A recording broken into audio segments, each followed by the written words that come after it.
Hello po sa lahat ng mga OFW saan mang sulok ng Oman. Alam niyo ba na ang Bank Muscat ang pinakamalaking bangko dito sa Oman? At ito ay may dinisenyong serbisyo ng remittance na eksklusibong maglilingkod sa ating mga overseas Filipino workers na nagtatrabaho dito sa Oman.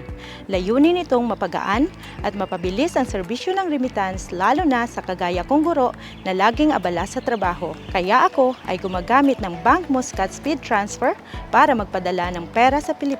Sa Bank Muscat Speed Transfer, ang bawat transaksyon ay malinaw at klaro sa mga kliyente.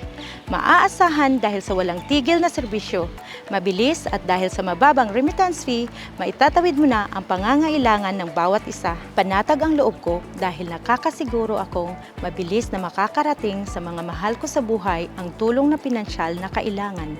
Kaya mga kababayan, ano pa ang inaantay nyo? Magpadala na gamit ang Bank Muscat Speed Transfer, serbisyong subok at maaasahan.